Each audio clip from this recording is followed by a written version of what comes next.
What'd you take away from Hutch and Eric's pod?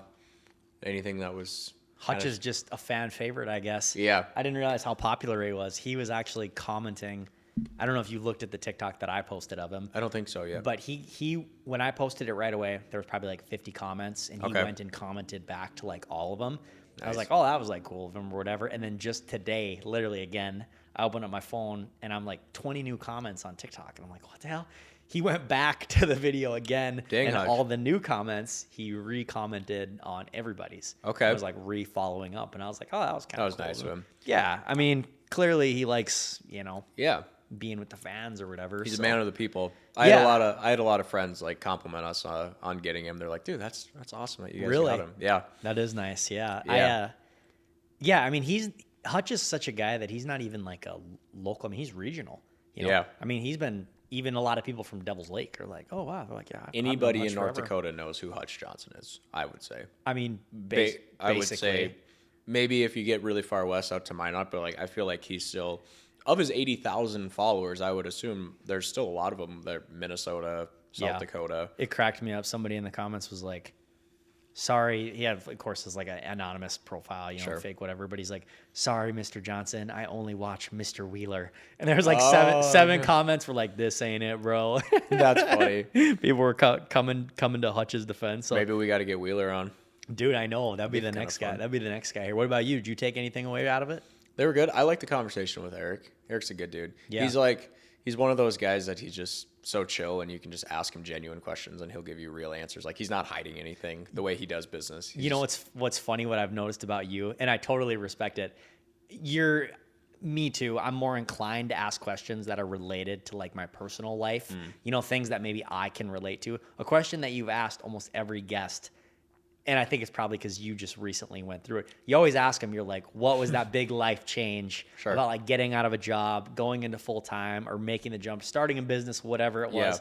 But I like that you asked that question. And I never knew if it was because you just made that switch or if that was a question that you always had in your catalog anyway. But it's fun to hear all of those guys' different stories as well. Yeah, because everybody's got one. Yeah, and I feel like so many people can relate to it. I feel like I have a lot of friends that are currently going through something like that. They're always like compliment me on the real estate, and they're like, I want to do something. Like, I want to start this business, but they never know how to start. Yeah. So, and those guys always have the same story. They're like, oh, I was doing this and just took the leap. I mean, I think you just got to tell everybody, whatever it is, like, it's not going to be easy. No. It's going to suck for a while. And you can probably attest to, you got some ups, you got some downs. And we haven't been in it long enough to know if it will be worth it at the end. But I would like to be optimistic and be like, yeah, I think so. Yeah. I mean, we see what it's like for guys that don't take a chance. I mean, we deal with guys, whether it's a contractor, whether it's a client, and it can be a hard road. It can be really tough out there for people. And we're at the position now where it's like, well, I don't really have a choice but to just risk it. Yeah. I mean, I guess you could have been safe. You could have stayed at your job. Sure. But, I could have stayed. Anybody could stay safe and do exactly what they're doing for the rest of their life. But I would way rather look back and be like, yeah, well, I gave it a chance, even if it didn't work. You know? Dude. And some people are built for that. Like, some people love the 9 to 5 of just like, you know what, I get a steady paycheck, I can go home. Like, and that's fine. I just realized early on in my life that, like, dude, asking my boss if I can go to a doctor's appointment, that's just not me. Like, I need to be able to have my freedom. And with that freedom comes some bullshit that you got to deal with. But I'd rather have it my way. You know? Literally. Well, talking about the ups and downs, I had this on my list here, and I wanted to just tell kind of a story. We talk a lot about our successes, and we give very vague like downs. So I wanted to actually tell. I had on here my best flip house and my worst flip house. Okay. And I want to just tell.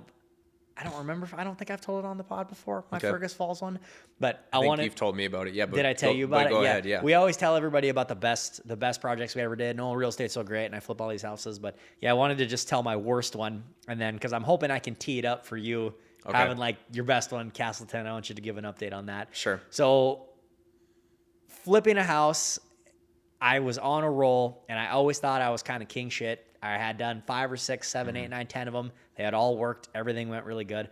I got approached on a deal in Fergus Falls, which is, an hour outside, an hour east of Fargo. And I really thought I couldn't miss. I was like, everything I touch just works. And so I got a project under contract, way more expensive than any house I'd ever flipped. I mean, I think I bought it for like $200,000-$300,000, which is already pretty tremendous in a market that I don't know. It was a big house. It was like 3,500 square feet, huge project. And I thought I could talk my guys into going, driving all the way over there. And I started on this thing, and right away, I don't really think I felt like I was in over my head. I kind of underestimated, the amount of driving. I think you can attest to even just being in Castleton. It's a lot. You know, imagine going to Fergus to Fargo, 3-4 times a week trying to get this thing done. So it was probably about the 20th time I went out to Fergus Falls. I was like, man, this is getting to be a lot of work. Yeah. I was like, okay, but I'm still optimistic. I think we can wrangle this thing together, put it up. And so we worked on this house, ended up having a couple things that went way over the budget in my mind. I had done so many houses that I thought I could basically put anything back together for 40 or 50 grand. I was like, I can basically do paint, flooring, carpet. Yeah, if you're in a 1,500 square foot house, 40 grand, you can put something to get 50 grand, you can put something together really nice. But doubling the size of the square footage, I mean, I got to be like $80,000 into this thing. I mean, I'm like damn near So double you're into my it for about 280. Well, no, my purchase buy was like, I think closer to 300. Okay. And so I'm like 350 or I'm like ginormously into this thing. Yeah. And so not to mention in the meantime, this is taking way longer than I thought. Everything. Materials are delayed. I'm paying a massive amount of interest on this thing. So anyways, I'll kind of wrap it up here.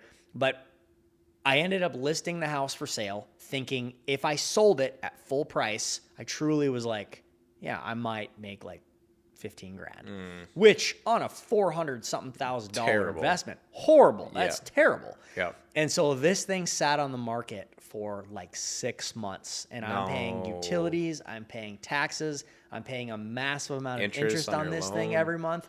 And over the course of that 6 months, I had to continually drop price. I drop price. I drop price. I drop price.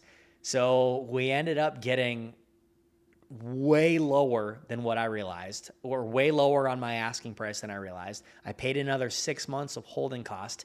By the time this thing was said and done on a project that took me start to finish, probably, had to have been 9 months, 3 months of working on it, and Driving 6 back and months forth, and your sitting on the time. market, I lost $60,000 on a flip house. 60 grand is what I had to write off. And I remember being at that closing and signing that. And I've never been to a closing that I was angry to go to.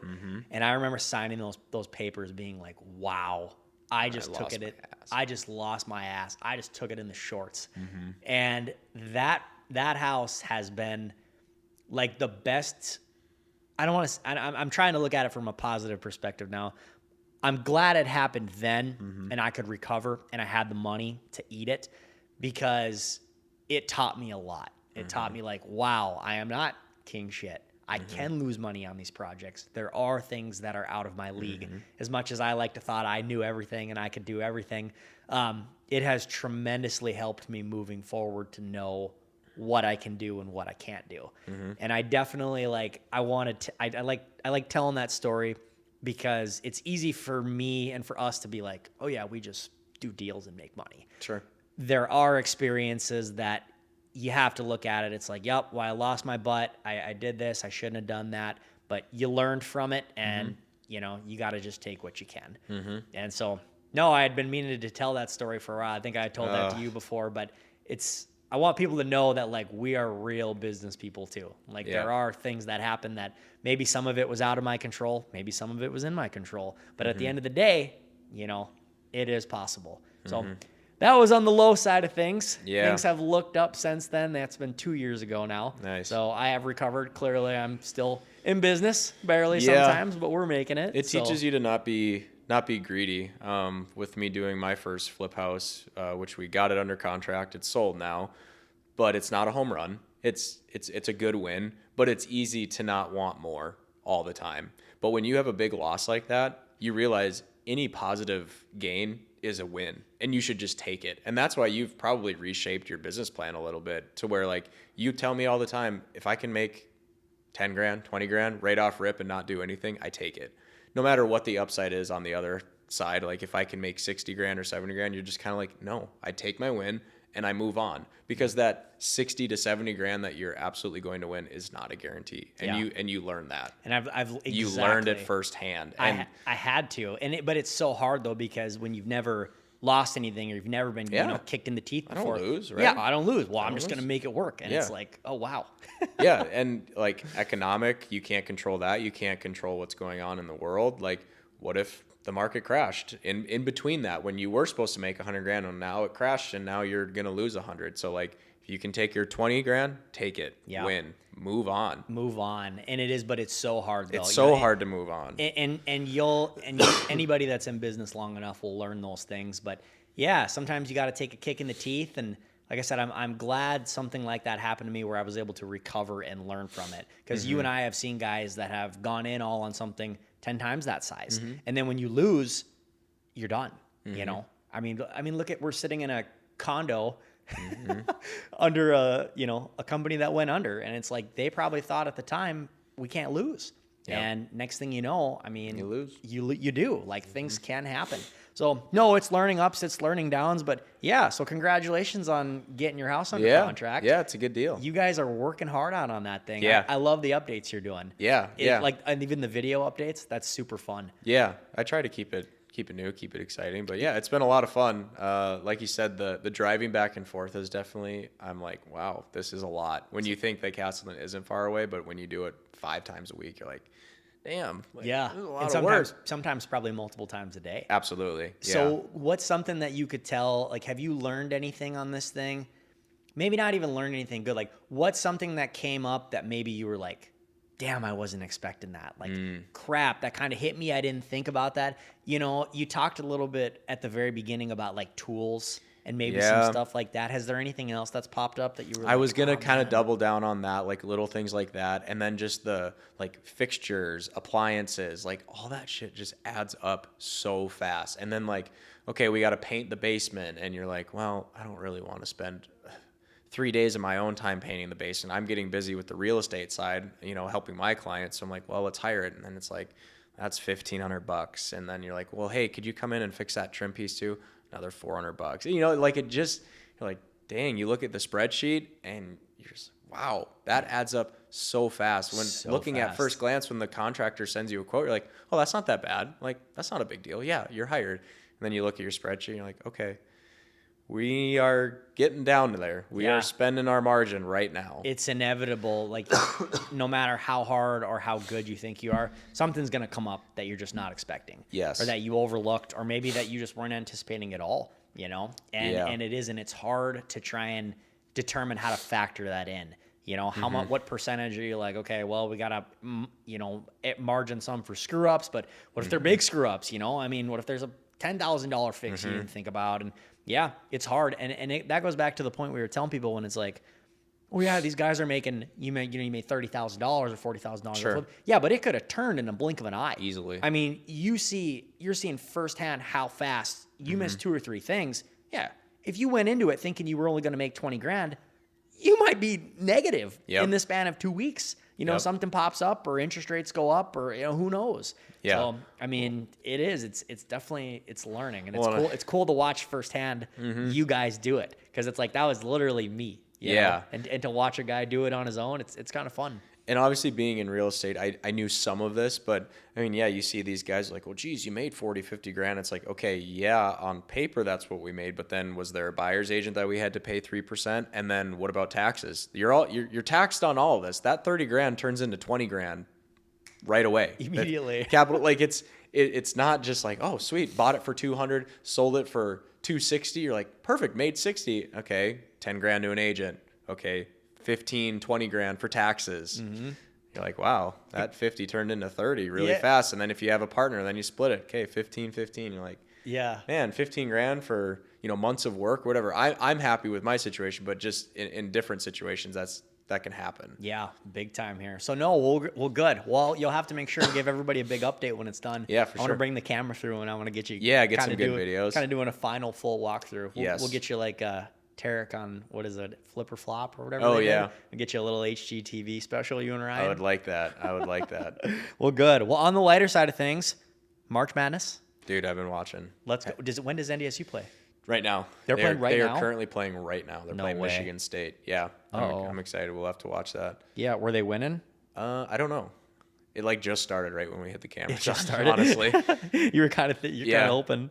Are you a basketball fan? You know, Like, will you watch a little bit of March Madness? Yeah, I think I will. Okay. It won't be anything massive. I literally did one bracket. Yeah. Yeah. Which, I mean, I feel like my bracket probably looks like half the other countries. It's like the 1 seed, the 2 seed, the 3 seed. Like, they kind of just keep getting closer. Yeah. And eventually I'm like, okay, they got to pick something different here. I Yeah, got to pick an underdog somewhere. Yes. I don't know where. Yes. But it is kind of fun to watch. Who did you have winning in yours? I had Duke in one, Florida in one, and then my last one I had Arkansas winning. You had Arkansas winning? Yeah. You really took a pull there, didn't you? Yeah, gotta try. Gotta try. You saw that Walmart money in Arkansas and thought, maybe. Might as well see what happens. Might as well. Duke was $10 bracket. Right before I got here. I checked the score, and Duke was losing by like 15 in the very first round. Like Really? some ran like 16 seed. Yeah, Michigan's up 8-10. Oh yeah, they literally just started here. Yeah. Well, I good. love March Madness season. It's so much like nostalgia. I love it. Looks like me and you are headed to the bar after this. I guess so. Yeah, we're gonna watch all the March Madness games. Well, good. Get drunk on a Thursday.